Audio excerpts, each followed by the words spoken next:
3, 2, 1. Audio Jungle. Audio Jungle.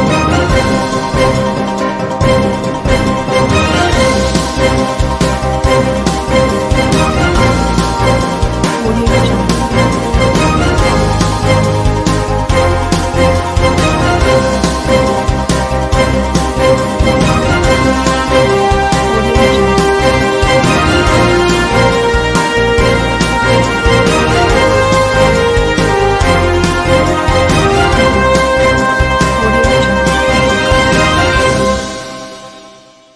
नमस्कार, मैं हूं नरेश राघानी और आप देख रहे हैं हॉराइजन न्यूज।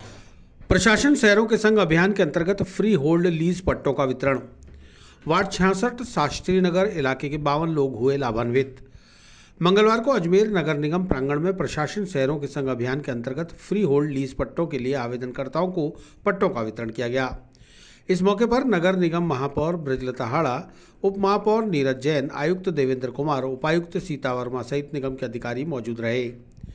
महापौर ब्रजलता हाड़ा ने बताया कि पूर्व में भी नगर निगम द्वारा शिविर लगाकर आवेदनकर्ताओं को पट्टों का वितरण किया गया था। अभी वार्ड 66 शास्त्री नगर के निवासियों द्वारा आवेदन करने पर 52 पट्टे वितरित किए गए हैं। 51 आवासीय पट्टे हैं और 1 व्यावसायिक है। आगामी दिनों में विभिन्न क्षेत्रों में वार्ड स्तर पर कैंप लगाकर फ्री होल्ड लीज के आवेदन लेकर पट्टों का वितरण किया जाएगा। ये प्रशासन शहरों के संग जो अभियान है उसके तहत आज हमने नगर निगम में जो हमारे उप महापौर जी नीरज जैन हैं उनके वार्ड के आज हमने 52 पट्टे वितरित किए, जिसमें से एक तो व्यावसायिक है और बाकी जो आवासीय हैं फ्री होल्ड, सभी हमने पट्टे फ्री होल्ड पट्टे दिए हैं। और फ्री होल्ड पट्टों के अभी कैंप भी लगाए जा रहे हैं, तो और भी कैंप अभी लग रहे हैं, तो सभी को पट्टे दिए जाएंगे और जो भी इच्छुक है पट्टे लेने के वो पट्टे लें। और वैसे भी अभी लार्ज स्केल पे हमने पूरे शहर में ही कैंप लगवाए थे, अब छोटे छोटे वार्डों के हिसाब से हमने कैंप लगवाए, तो उसी के हिसाब से हम पट्टे जारी तैयार कर रहे हैं और सबको वितरित किए जा रहे हैं। कितने टाइम बाद में पट्टे मिलेंगे? ये हमारे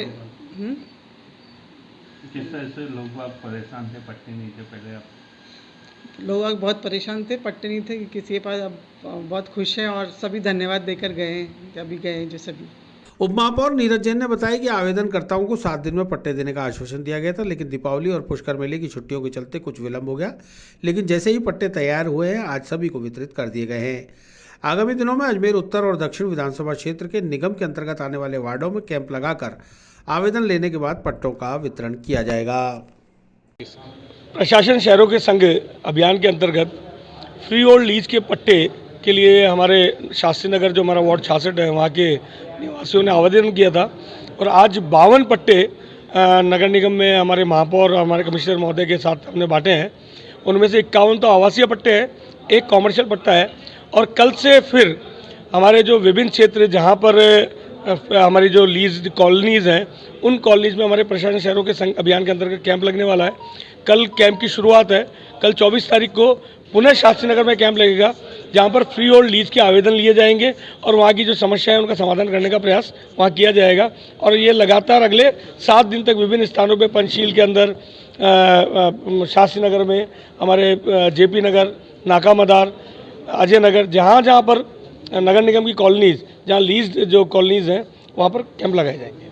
अजमेर में रहने वाले भांजे असलम को पुणे से फर्जी मामू बनकर शातिर ने लगाया हजारों रुपए का चूना। केटरिंग का काम करने वाले असलम ने अलवरगेट थाने में दर्ज कराई रिपोर्ट। न्यू अंबावाड़ी मान पैलेस धोबीघाट के रहने वाले केटरिंग कर्मी असलम ने मामू की बातों में आकर अपने खून पसीने से कमाए हजारों रुपए मिनटों में गंवा दिए। 25 अक्टूबर को एसपी से मिलने के बाद आज 1 महीने बाद असलम ने अलवरगेट थाने में लिखित शिकायत देकर कार्रवाई की मांग की है। अलवरगेट थाने के सब इंस्पेक्टर किशन दत्त ने बताया कि असलम ने रिपोर्ट में बताया कि उसके मामू पुणे में रहते हैं, जिनका उसके पास फ़ोन आया। असलम ने बताया कि फर्जी मामू ने असल मामू की आवाज़ में फ़ोन कर अस्सलाम वालेकुम बोलकर हालचाल पूछा और अकाउंट नंबर बताकर उसमें पैसे ट्रांसफ़र करने को कहा। असलम ने फर्जी मामू की बातों में आकर बताए गए अकाउंट नंबर में अलग अलग ट्रांजैक्शन के द्वारा 12,900 रुपये ट्रांसफ़र कर दिए। इस काम में उसकी पत्नी ने भी हाथ बटाया। इस तरह से 2 बार में 5,000 और 2,000 फिर 900 रुपये अकाउंट में ट्रांसफ़र करा लिए।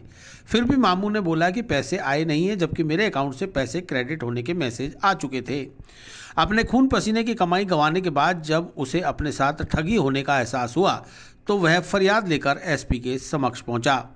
एसपी के निर्देश पर आज अलवर थाने में परिवाद दायर किया गया है। मामला है और किसने दर्ज कराया है?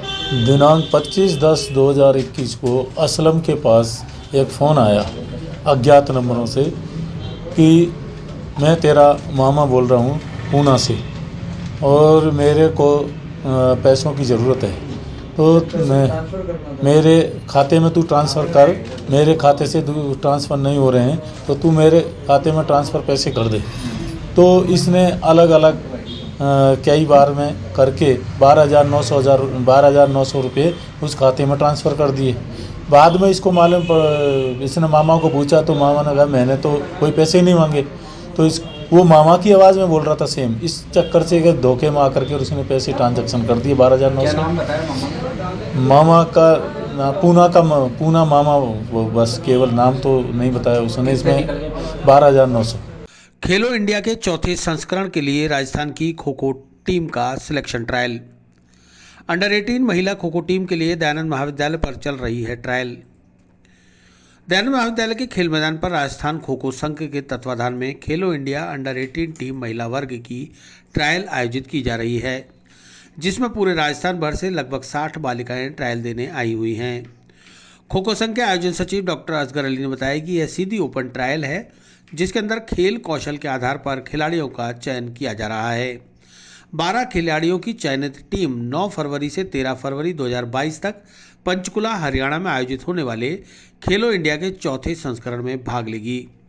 यह राजस्थान खो खो संघ के लिए बड़े गर्व की बात है कि राजस्थान की बालिकाओं को इस प्रतियोगिता में खेलने का अवसर प्रदान किया जा रहा है। जूनियर वर्ग जो कि उड़ीसा में आयोजित हुई थी, उसमें राजस्थान टीम ने महिला वर्ग में 6ठा स्थान हासिल किया था। जो बेस्ट टीम होती है वही खेलो इंडिया में खेलती है। राजस्थान खो खो संघ के लिए यह स्वर्णिम अवसर है। ये दयानंद महाविद्यालय के खेल प्रांगण में राजस्थान खो खो संघ अजमेर की ओर से ये जो ट्रायल चल रही है बच्चियों की अंडर 18 खेलो इंडिया के लिए ट्रायल हो रही है सीधी, क्योंकि ये जो टूर्नामेंट है ये फरवरी माह में पंचकुला हरियाणा में चौथा खेलो इंडिया होगा, उसमें राजस्थान का प्रतिनिधित्व करेगी। और ये खेलो इंडिया में हमें इसलिए स्थान मिला राजस्थान को क्योंकि हमारी 6ठी प्लेस थी, kho kho federation of India में हमारा 6ठा स्थान था, उसकी वजह से हमें ये चांस मिला है। और फर्स्ट टाइम है कि राजस्थान खो खो संघ की ये बच्चियाँ वहाँ जाके करेगी। तो आज हमने ओपन ट्रायल किया है, पूरे राजस्थान से करीबन लगभग 60-70 बच्ची आएगी, उसमें से 12 बच्चियों का चयन करना है। ये पहली बार हो रहा है? हाँ, राजस्थान खो खो संघ के लिए बड़े सौभाग्य की बात है और खुशी की भी बात है कि हमें पहली बार ये चौथा संस्करण है खेलो इंडिया का, जिसमें हमें स्थान मिला है राजस्थान को, और ये मिला है जूनियर में हमारी 6ठी पोजीशन होने के कारण। इसमें कितने बच्चे जाएंगे? इसमें टोटल 12 छात्राएं, एक कोच और एक मैनेजर ये जाएंगे खेलो इंडिया में। जो भारत सरकार द्वारा खेलो इंडिया चल रहा है, टैलेंट सर्च कराते हैं, उसमें ये अपना परफॉर्मेंस दिखाएगी। इसमें कितने बच्चे आए आज? आज करीबन लगभग 50 से ऊपर बच्ची आई है, 60 के आसपास है, और उसमें से हमें 12 बच्चियों का चयन करना है।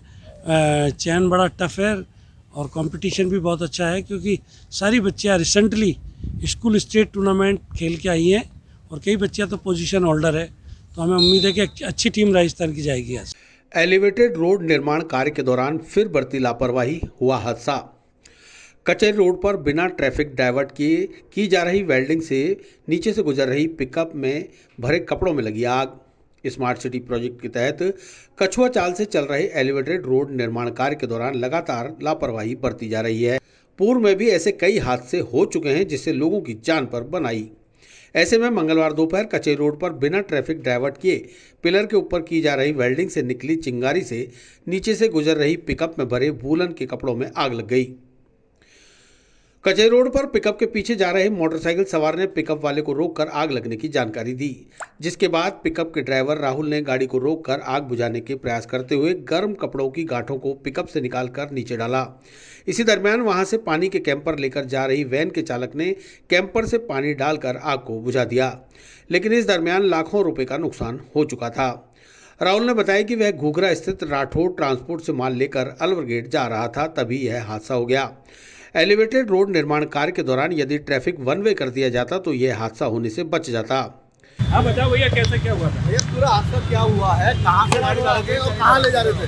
भाई साहब मैं गाड़ी लेके इस रोड से आ रहा था, मैं जा रहा था अलवर गेट माल डिलीवरी करने के लिए और दोनों तरफ से रास्ते खुले हुए थे और चंदगारी दोनों तरफ काम चल रहा था और मैं गाड़ी लेके निकला। काम चल रहा है, ऊपर बिल्डिंग का काम चल रहा था। एलिवेटर। हाँ, उसमें मेरी गाड़ी में चंदगारी पीछे से बाइक वाला आया, उसने बोला गाड़ी में धुआं निकल रहा है। उस प्रकार में पूरा माल को नीचे गिराया, इस वजह से मेरा हाथ भी जल गया पूरे।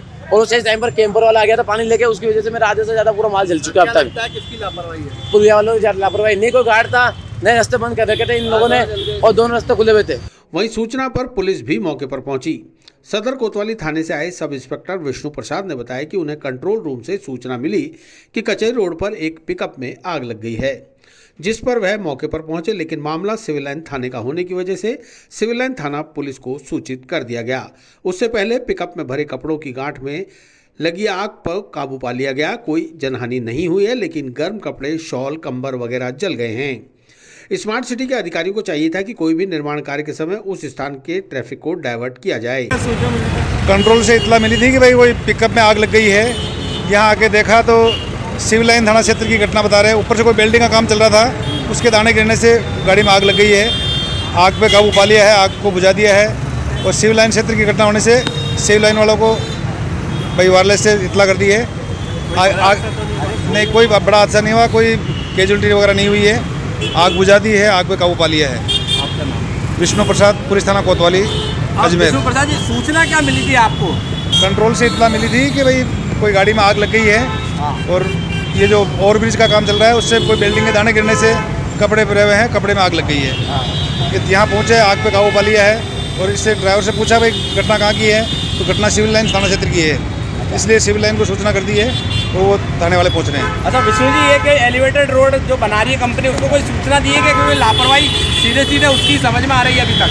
अभी तो बिल्डिंग के दाने गिरना तो लापरवाही है कि भाई उसने सेफ्टी प्रोजेक्ट काम में नहीं लिया। दाने नीचे गिरने का मतलब है कि भाई गलती तो लापरवाही तो है ही। अभी यातायात प्रयास सुचारू कर रहे हैं, हम आए हुए हैं कोतवाली से, सिविल लाइन वालों को इतला कर दिए, वो आ रहे हैं। जम्मू कश्मीर के अनंतनाग से 3 माह के लिए अजमेर आकर गर्म कपड़ों का व्यापार करने वाले खुर्शीद अहमद और यासिर अहमद भट्ट ने बताया कि वह लोन लेकर यहां व्यापार करने के लिए आते हैं। उन्होंने माल बुक कराया हुआ था, जो माल ट्रांसपोर्ट से कल आना था, लेकिन आज आया और यह माल पिकअप में उनके पास पहुंचाया जा रहा था। तभी उनके पास सूचना आई कि उनके माल में आग लग गई है। इस हादसे में उनका लगभग 3.5 लाख रुपए का नुकसान हो गया है, जिसकी भरपाई कौन करेगा? प्रशासन को चाहिए था कि जिस जगह पर वेल्डिंग या अन्य कोई जोखिम भरा काम हो रहा है वहां पर ट्रैफिक को रोका जाए, लेकिन ऐसा नहीं हुआ, जिसकी वजह से इस हादसे के चलते उन्हें भारी आर्थिक नुकसान उठाना पड़ा है। वह यहाँ किराए का कमरा और किराए की दुकान लेकर 3 माह के लिए व्यापार करने आते हैं, लेकिन व्यापार शुरू होने से पहले ही उनका सब कुछ बर्बाद हो गया। स्मार्ट सिटी प्रोजेक्ट के अधिकारी उन्हें इस लाखों रुपए के नुकसान का मुआवजा अदा करें। जी सर, हम ये माल जो है हम धीरे धीरे बेचते थे। हमको अभी फ़ोन आया था, गाड़ी में आग लग गए। अचानक हमने जो पैसे हमारे पास से हम लोन पे पैसे लेते हैं और पार्टियों को डालते हैं, हमने अचानक इन्होंने फ़ोन किया है, गाड़ी में आग लग गई, तो हम बहुत परेशान हो गए थे। कम से कम 3.5 लाख का माल है, हम बहुत परेशान है। रेंट पे रह रहे हैं, किराए का भी 10-15 हज़ार किराया है कम से कम, तो हम बहुत परेशान है। हम करें तो क्या करें, अब बहुत नुकसान हो रहा है माल का। बहुत आग तो ये बड़ा कोई वेल्डिंग के कारण लगी है, ये गवर्नमेंट की गलती है। अगर ऊपर कोई वेल्डिंग का काम चल रहा है तो उस साइड से रोकना था, ट्रैफिक को नहीं आना था उस साइड से, ट्रैफिक को दूसरे साइड से आ जाते तो ये बड़ा नुकसान नहीं हो जाता है। ये गवर्नमेंट की बहुत बड़ी कमज़ोरी है और हम गरीब लोग हैं। हम यहाँ पे 3 महीने के लिए आते हैं, ये शाल वाल बेचने के लिए, कम्बल वम्बल बेचने के लिए, और उधार पैसे लेते हैं, बैंक से लोन लेके लेते हैं, और ये हमारा बहुत बड़ा नुकसान हो गया। 3.5 लाख रुपये कम से कम हमारा नुकसान है। ये इसका जिम्मेदार कौन होगा? हाँ जी, लगी आग जो लगी है, ये आग तो हमें पता नहीं कहाँ पे लगी है, लेकिन हमारे पास फ़ोन आया गाड़ी में आग लग गई, तो हम तुरंत आ गए दुकान छोड़ के हम यहाँ आ गए। इसी माल के इंतज़ार में थे हम, कल से इसी के इंतज़ार में थे हम। इस माल को कल ही आना था। प्रशासन से क्या चाहते हैं आप? प्रशासन यही चाहते हैं, हम हमारा जो माल का नुकसान हुआ इसका भरपाई कौन करेगा? हमारा नुकसान बहुत बड़ा हो गया है और इसको ये माल कुछ नहीं है, ये पूरा जल गया है, इसका कोई नहीं लेगा, ये बिल्कुल लॉस है माल। ये मैंने राठौर ट्रैवल को लुधियाना से दिया है। इनने अभी आधा घंटे पहले ट्रांसपोर्ट वाले ने फ़ोन किया, माल आपका आ गया, हमने भेज दिया। आधा घंटे तक ये माल नहीं पहुंचे। मैंने उन्हें वापस तुरंत कॉल किया, माल को आग लग गया। मैंने बोला आग कहाँ पर? बोलता कच्चे रोड पर आपका माल जल गया, आप तुरंत आ जाओ। तो हम करे क्या? ये तो पैसा हमने बैंक से लोन पे लिया है, माल लाया है, और हमको कुछ इसमें तो क्या करें हमको समझ नहीं आता। दुकान है किराए पर, 25,000 रेंट है महीने का। हम तो 10 दिन से दुकान पर बैठे हैं, माल के इंतजार में है। अब माल यहाँ पहुँच गया तो पूरा लॉस हो गए, हम तो दोनों तरफ से बर्बाद हो गए। किस तरह से आग लग रही है? तो मैं तो अभी पहुँचा, मैं जस्ट दुकान से आया। ये वेल्डिंग के कारण हुआ। ये तो गवर्नमेंट की कमजोरी है, इसमें क्या है? गवर्नमेंट को सोचना है, भले अगर किसी इंसान को, लोगों की आग लग जाए तो माल बन जाएगा। ये तो रास्ता बिल्कुल अभी भी चल रहा है, वेल्डिंग आगे से चल रहा है। ये तो गवर्नमेंट की लापरवाही है। कम से कम वेल्डिंग ऊपर से चलना है तो 1 साइड ट्रैफिक चलाना था इनको। अभी ये माल नुकसान होगा तो करे क्या? हम कश्मीर से आए हैं, हमारे पास अब खाने पीने का पैसा नहीं है। मेरे करीब 3.5 लाख रुपए का। मैं तो इस माल के इंतजार में था। अभी मेरे को रूम वाले को किराया देना है, खाने पीने का पैसा नहीं मेरे पास है। तो मैं करूँ तो क्या करूँ? मैं तो जम्मू कश्मीर। छात्राओं, अभिभावकों और जनप्रतिनिधियों ने कलेक्टर से मुलाकात कर गांव ककलाना तक बस चलाने की रखी मांग। गांव की 40 से 50 छात्रों को रोजाना अजमेर नियमित अध्ययन हेतु परिवहन के अभाव में होती है परेशानी। मंगलवार को गांव ककलाना से लगभग 50 छात्राओं का एक दल अपने अभिभावकों और स्थानीय जनप्रतिनिधियों के साथ जिला कलेक्ट्रेट पहुंचा और जिला कलेक्टर को नगर निगम की बसों को गांव ककलाना तक चलाने की मांग की। सरपंच प्रतिनिधि भंवर बहादुर चीता ने बताया कि गांव ककलाना से उच्च शिक्षा के लिए लगभग 40 से 50 छात्राएं प्रतिदिन अजमेर आती हैं। ऐसे में उन्हें परिवहन का साधन नहीं होने से परेशानियों का सामना करना पड़ता है। अधिकतर छात्राएं गरीब तबके से ताल्लुक़ रखती हैं, ऐसे में वे अपने निजी वाहनों से भी आ जा नहीं सकती। इसलिए नगर निगम द्वारा संचालित बसों को हटूंडी से 2 किलोमीटर आगे गांव ककलाना तक चलाया जाए ताकि छात्राओं को आने जाने में परेशानियों का सामना न करना पड़े। आज हम ककलाना ग्राम से आए। ये जो हमारे आज सारे बच्चे और अभिभावक और गांव के सभी गणमान्य लोग यहाँ पर आए। हम जो हमारे साधन का अभाव है ककलाना के अंदर, उसके लिए हम यहाँ पे आए।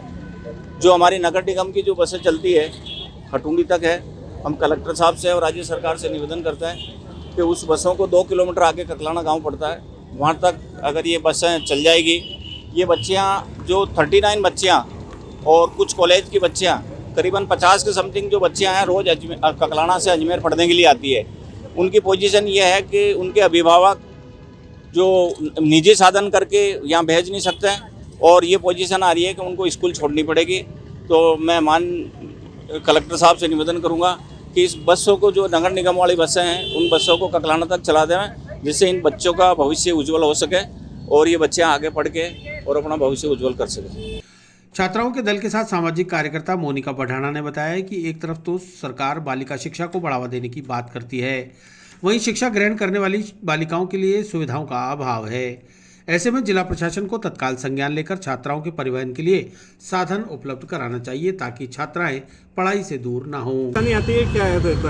जी परेशानी ये है कि जो हमारी यहाँ पे ककलाना गांव की जो लड़कियां हैं जिन्होंने अभी कक्षा 10 पास करी है, तो उन्होंने आगे अजमेर में 2 स्कूलों में प्रवेश लिया है कक्षा 11 में।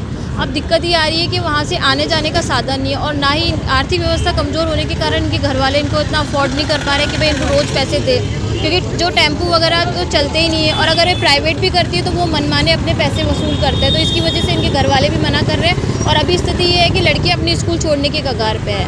तो जो 40 लड़कियाँ स्कूल छोड़ेगी तो फिर हम एजुकेशन की हम बात करते हैं कि लड़कियों को पढ़ाओ, तो फिर कम से कम गवर्नमेंट को इतना तो सपोर्ट करना चाहिए ना। तो आज हम गाँव से जो लड़कियाँ हमारे साथ में आई है और सरपंच साहब भी जो आए हैं, वो सब इस वजह से आए हैं कि भाई हमारी जो लड़कियां हैं उनके लिए बस की व्यवस्था की जाए। जो नगर निगम की बस है जो हटूंडी तक आ रही है वो 2 किलोमीटर और आए ताकि बच्चों को आने जाने में जो प्रॉब्लम हो रही है और जो सुरक्षा को लेके जो इशू है वो भी उनके जो खत्म हो। तो इस वजह से मेरा नाम मोनिका बढ़ाना है, मैं सामाजिक कार्यकर्ता हूँ, रूम टू रीड एक NGO है उसकी तरफ से। एक साहब इसके अंदर थोड़ा सा और छात्राओं, अभिभावकों और जनप्रतिनिधियों ने अतिरिक्त जिला कलेक्टर कैलाश चंद्र शर्मा को ज्ञापन देकर ककलाना की लगभग 50 से अधिक छात्राओं को अध्ययन हेतु अजमेर के लिए परिवहन सुविधा उपलब्ध कराने की अपील की, जिस पर अतिरिक्त जिला कलेक्टर कैलाश चंद्र शर्मा ने तत्काल नगर निगम आयुक्त को पत्र लिखकर सुविधा अनुसार हटुंडी तक जाने वाली निगम की बसों को ककलाना तक चलाई जाने के लिए निर्देशित किया है, ताकि छात्राओं का भविष्य खराब न हो और वह अध्ययन के लिए अजमेर आ जा सकें। हाँ सर, कौन से गाँव से छात्राएं हैं ये, क्या आपको मुलाकात हुई है? लेना पड़ता है जी सर। ये ककलाना से छात्राएं आई है, इनके साथ में इनके जनप्रतिनिधि और गांव वाले भी आए हैं। इनकी ये डिमांड है कि हटुंडी से जो होकर के हटुंडी वाले मार्ग पे जो बसें जाती है उनको ककलाना तक चलाया जाए, नगर निगम की जो बसें हैं। तो इनकी मांग के आधार पर हमने यहाँ से नगर निगम को पत्र लिख दिया है और उनसे शीघ्र कार्रवाई करने के लिए निर्देशित किया है। तो नगर निगम से ये अपेक्षा है कि वे इसका परीक्षण करवा के और जल्दी इस पर कार्रवाई करें। नियमित टीकाकरण के लिए स्वास्थ्य कार्यकर्ताओं व जीएनएम की ट्रेनिंग का दूसरा चरण। Master trainer doctor Prem Prakash और डॉक्टर रामदयाल 30 स्वास्थ्य कार्यकर्ताओं व जीएनएम को कर रहे हैं प्रशिक्षित। चिकित्सा एवं स्वास्थ्य विभाग द्वारा अजमेर जिले में नियमित टीकाकरण कार्यक्रम के तहत जिले के तमाम स्वास्थ्य कार्यकर्ताओं और जीएनएम को प्रशिक्षण देने के लिए 2 दिन का ट्रेनिंग सेशन आयोजित किया जा रहा है। इस ट्रेनिंग सेशन में डॉक्टर प्रेम प्रकाश और डॉक्टर रामदयाल 30-30 के बैच में स्वास्थ्य कार्यकर्ताओं और जीएनएम को टीकाकरण के प्रति प्रशिक्षित कर रहे हैं। ट्रेनिंग प्रोग्राम की जानकारी देते हुए डॉक्टर प्रेम प्रकाश ने बताया कि नियमित टीकाकरण किन किन बीमारियों से बचाव करता है, किस तरह से टीके लगाए जाते हैं और क्या सावधानी बरतनी होती है, साथ ही कोल्ड चेन को कैसे मेंटेन रखा जाता है, टीकाकरण से साइड इफेक्ट क्या होते हैं और उनका निराकरण कैसे किया जा सकता है। इसी के साथ टीकाकरण से पहले हाथों को किस तरह से धोना और सैनिटाइज करना है, इस तरह की जानकारियां प्रशिक्षणार्थियों को दी जा रही हैं। उन्होंने बताया कि 7 दिन पहले एक बैच को ट्रेनिंग देकर टीकाकरण के लिए प्रशिक्षित किया जा चुका है। आज दूसरे बैच का ट्रेनिंग प्रोग्राम चल रहा है। हाँ सर, बताइए। ये अभी नियमित टीकाकरण के तहत इनको जो स्वास्थ्य कार्यकर्ता हैं और जीएनएम हैं उनको 30-30 के बेस में ये ट्रेनिंग दी जा रही है और अजमेर ज़िले के जो भी जितने भी स्वास्थ्य कार्यकर्ता हैं और जीएनएम हैं उनको ये ट्रेनिंग दी जाएगी। और ये 2 दिन, ये ट्रेनिंग सेशन 2 दिन का होता है। और अभी ये सेकंड बैच है, इससे पहले एक बैच को हम 7 दिन पहले दे चुके हैं और आज दूसरा बैच दे रहे हैं। इसमें कितने बैच में कितने जने हैं? एक बैच में 30 जने। किस तरह से ये सीख रहे हैं? इसमें क्या क्या सिखाया जा रहा है? इसमें इनको रूटीन इम्यूनाइजेशन के बारे में कि ये जो टीकाकरण किया जा रहा है ये किन किन बीमारियों से इनको बचाव करता है और किस तरह से इनको टीके लगाने हैं, क्या सावधानियाँ बरतनी हैं, कोल्ड चेन कैसे मेंटेन रखनी है, इस टीके लगाने से क्या कोई साइड इफेक्ट भी होते हैं क्या, ठीक है, इन सब चीज़ों के बारे में बताया जा रहा है। जिला कलेक्टर की अध्यक्षता में हुई जिला स्वास्थ्य समिति की बैठक। राष्ट्रीय स्वास्थ्य कार्यक्रमों की गई समीक्षा। तमाम चिकित्सा कर्मियों के अवकाश निरस्त। मंगलवार को जिला स्वास्थ्य समिति की बैठक जिला कलेक्टर प्रकाश राज पुरोहित की अध्यक्षता में आयोजित की गई। बैठक के दौरान सभी राष्ट्रीय स्वास्थ्य कार्यक्रमों की समीक्षा की गई। बैठक में block CMHO, PMO, CHC incharge शामिल हुए।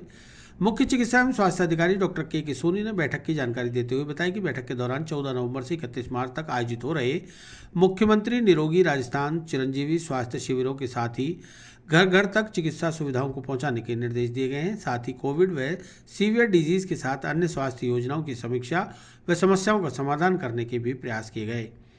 उन्होंने बताया कि मौसमी बीमारियों के चलते सभी चिकित्सा व स्वास्थ्य कर्मियों के अवकाश निरस्त रहेंगे। इसके अलावा राष्ट्रीय कार्यक्रमों के लक्ष्यों को समय पर पूरा करने के भी निर्देश दिए गए हैं। मीटिंग है और आज जिला स्वास्थ्य समिति मीटिंग माननीय जिला कलेक्टर महोदय की अध्यक्षता में आज आयोजित की गई, जिसके अंदर ब्लॉक सीएमएचओस, हमारे पीएमओस और हमारे सीएससी इंचार्जेस को बुलाया गया था। इसके अंदर सभी राष्ट्रीय कार्यक्रम की समीक्षा की गई, विशेष तौर से कोविड और जो सीजनल डिजीज़ है, चिरंजीवी स्वास्थ्य बीमा योजना, साथ ही चिरंजीवी स्वास्थ्य शिविर जो हमारे गांव में इस बार लग रहे हैं, जिसके अंदर स्पेशली सेवाएं डोर टू डोर घर पे हर पंचायत स्तर पर दी जा रही है, उसको लेकर विशेष आकलन किया गया। और इसी बीच अगर किसी को कोई समस्या है तो उसका भी जो जिला कलेक्टर महोदय अध्यक्षता के माध्यम में कोई भी अगर इंटरवेंशन है उसकी समीक्षा की गई। साथ ही इनको सबको निर्देशित किया गया वर्तमान के अंदर मौसमी बीमारी को देखते हुए किसी प्रकार का कोई अवकाश किसी को भी देय नहीं होगा। बिना पूरा अनुमति के अगर कोई मुख्यालय छोड़कर खिलाफ सख्त कार्रवाई की जाएगी और सभी राष्ट्रीय कार्यक्रमों के जो लक्ष्य हैं उनको 100% अचीव करना है। इसमें किसी प्रकार की कोताही बर्दाश्त नहीं की जाएगी। केंद्र सरकार की ओर से जारी रैंकिंग में पिछड़ने के बाद नगर निगम अब प्लास्टिक मुक्त अजमेर की तरफ बढ़ा रहा है कदम। नगर निगम आयुक्त देवेंद्र कुमार ने चाय के लिए मिट्टी के कुल्हड़ का उपयोग करने के आदेश किए जारी। आगामी सोमवार से अजमेर में चाय की दुकानों और थड़ियों पर प्लास्टिक के कप का इस्तेमाल करते पाए जाने पर चालान और जुर्माने की कार्रवाई को अंजाम दिया जाएगा। इससे पूर्व नगर निगम की टीम एक सप्ताह तक बाजार में चाय की दुकानों और थड़ियों पर जाकर दुकानदारों को समझाइश करने में जुट गई है। गौरतलब है कि करोड़ों रुपए सफाई पर खर्च करने के बावजूद भी अजमेर नगर निगम की रैंकिंग पहले से ज़्यादा नीचे गिरी है। इसके बाद अब अजमेर नगर निगम महापौर ब्रजलता हाड़ा और आयुक्त देवेंद्र कुमार अधिकारियों के साथ शहर की सफाई व्यवस्था को दुरुस्त करने की प्रक्रिया में जुट गए हैं। शहरी आजीविका केंद्र अजमेर नगर निगम के अंशुल श्रीवास्तव ने बताया कि नगर निगम आयुक्त देवेंद्र कुमार के निर्देशानुसार अजमेर नगर निगम की रैंकिंग में सुधार के लिए प्लास्टिक के उपयोग पर पूरी तरह से पाबंदी लगाने के निर्देश दिए गए हैं, जिसके चलते अभी समझाइश का दौर चल रहा है। कुछ दिनों पहले चाय की थड़ियों व दुकानों पर मिट्टी के कुल्हड़ इस्तेमाल होने लगे थे, लेकिन फिर से प्लास्टिक और कागज के कपों का इस्तेमाल होने लगा है, जिससे कचरा निस्तारण में परेशानी के साथ ही पर्यावरण को भी नुकसान पहुंचना शुरू हो गया है। अब अजमेर नगर निगम बाजार भाव से कम कीमत पर चाय की थड़ियों और दुकानों को मिट्टी के कुल्हड़ बाजार से कम कीमत पर उपलब्ध करवाएगा। उन्होंने बताया कि फिलहाल 30 से 40 हज़ार प्लास्टिक के कपों का इस्तेमाल रोजाना हो रहा है, जिसके स्थान पर अब मिट्टी के कुल्हड़ का इस्तेमाल होगा। इससे प्रजापति समाज को पूरे वर्ष रोजगार भी उपलब्ध हो सकेगा और पर्यावरण भी सुरक्षित रह सकेगा। देखिए, अजमेर नगर निगम के जो एक प्रयास है कि अजमेर को जो है प्लास्टिक फ्री बनाया जाए, और जिसके तहत सबसे पहला कदम रहा है कि जो चाय के लिए प्लास्टिक के कप यूज़ होते हैं, लगभग 30,000 से ज़्यादा चाय के कप रोज़ अजमेर में यूज़ हो रहे हैं। तो इसके तहत अभी नवनियुक्त कमिश्नर साहब के ने जो है सिटी लाइवलीहुड सेंटर को आदेशित किया है कि जो कुल्हड़ का अभियान है वो वापस से चालू किया जाए, और अजमेर में जहाँ भी जिस भी दुकान पर या चाय वाले की दुकान पर इस तरह के प्लास्टिक कप यूज़ हो रहे हैं उस पर जो है कार्रवाई की जाए और उनको समझाया जाए कि भाई प्लास्टिक के इतने सारे जो नुकसान हैं उनको आप दूर करके जो है कुल्हड़ का यूज़ कीजिए। इसके तहत हम लोग अगले जो आने वाला सोमवार है तब तक हम लोग, हमारी टीमें जो जाकर के उनसे समझाइश करेगी और उनको प्लास्टिक से होने वाले नुकसान के बारे में अवगत कराएगी।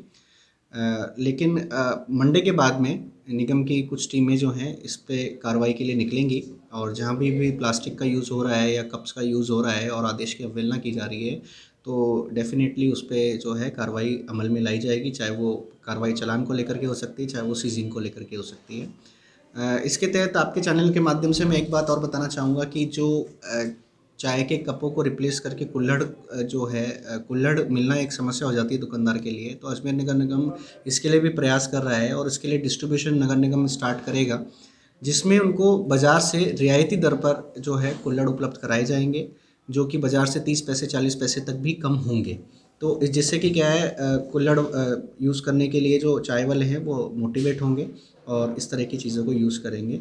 फ़िलहाल जो सस्ता रैंकिंग है उसमें सुधार के लिए ये कार्य किया जा रहा है और ये आयुक्त साहब के आदेशानुसार निरंतर जारी रहेगा। इसमें किसी भी प्रकार की जो है कोताही नहीं बरतने के जो है आयुक्त साहब द्वारा आदेश दिए गए हैं। कुल्हड़ पे क्यों फोकस कर रहे हैं? देखिए, सबसे पहला जो प्लास्टिक का ज़्यादा कंजप्शन है वो सबसे ज़्यादा है चाय के कप्स का। अगर आप देखेंगे मार्केट में कागज़ के कप भी, जिसे अपन कह रहे हैं कि कागज़ के कप में चाय पी रहे हैं, उस पर भी प्लास्टिक की कोटिंग होती है और वो जो है वो एक कचरा जो है वो काफ़ी दिन तक मतलब जो है डिज़ोल्व नहीं होता, और जो कुल्हड़ है वो क्या है डिज़ोल्व बहुत जल्दी हो जाता है, तुरंत मिट्टी की चीज़ मिट्टी में मिल जाती है।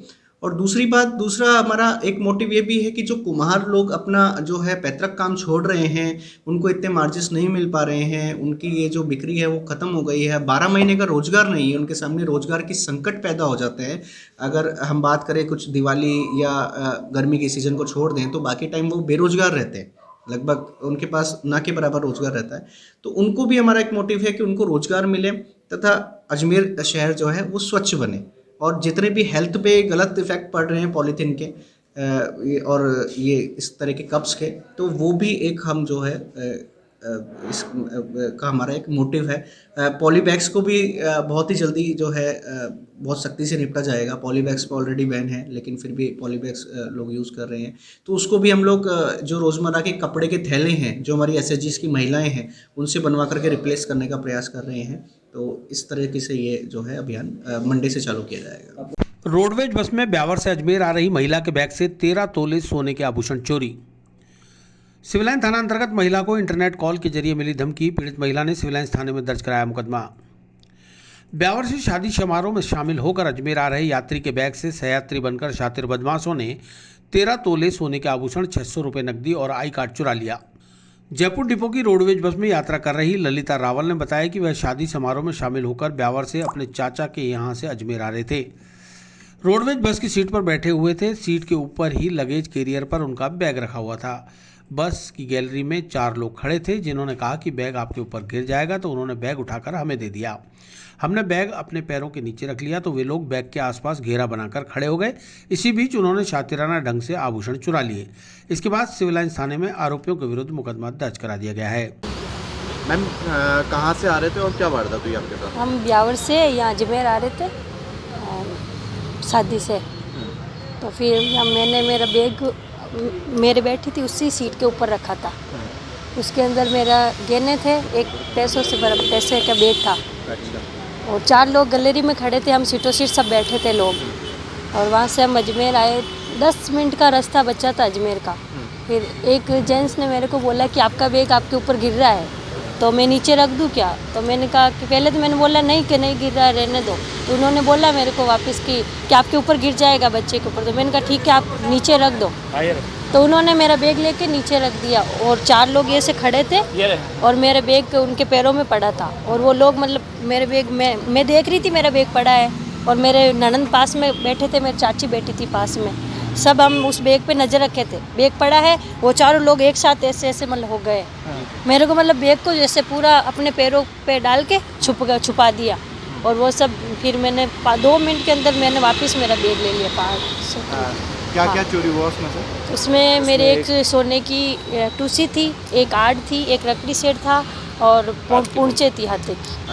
और कैश कितना था? कैश तो ज़्यादा नहीं था, 500-600 रुपये था। और मेरा कुछ आईडी कार्ड वगैरह ऐसा कुछ था। लगभग कितने का सामान था पूरा? सामान मेरा 13 तोला आराम 13-14 तोला था। अच्छा, कहाँ के निवासी आप? नरसिंह बासनी क्यों पियर है मेरा, और सोजत रोड मेरा ससुराल है। अजमेर कहाँ किसके पास आए? अजमेर मेरे चाचा अंकल के पास। आप क्या काम करते हैं? मैं तो कुछ नहीं, हाउस वाइफ हूँ। House wife. शादी में किसके यहाँ गए थे? मेरे ननंद के, काकी ससुर की ननंद की लड़की, ससुराल में। मुकदमा दर्ज करा दिया? हाँ करा दिया, कल कराया इसी में। वहीं सिविल लाइंस थाने के सब इंस्पेक्टर हनुमान सिंह ने बताया कि थाने पर परिवादी महिला द्वारा एक मुकदमा आईपीसी की धारा 384, 385 और 504 में दर्ज किया गया है। महिला ने आरोप लगाया है कि उसे इंटरनेट कॉल के जरिए एलानिया धमकियां दी गई हैं, जिस पर मुकदमा दर्ज कर अनुसंधान किया जा रहा है। जी सर, क्या मामला है, कैसे दर्ज करा? तो एक महिला को धमकी दी गई है टेलीफोन से, इंटरनेट कॉल से, जिस पर थाना पर मुकदमा दर्ज कर अनुसंधान किया जा रहा है। मुकदमा 384, 385, 504 आईपीसी में दर्ज किया गया। कौन अधिकारी है? महिला है, महिला का नाम नहीं बता सकता।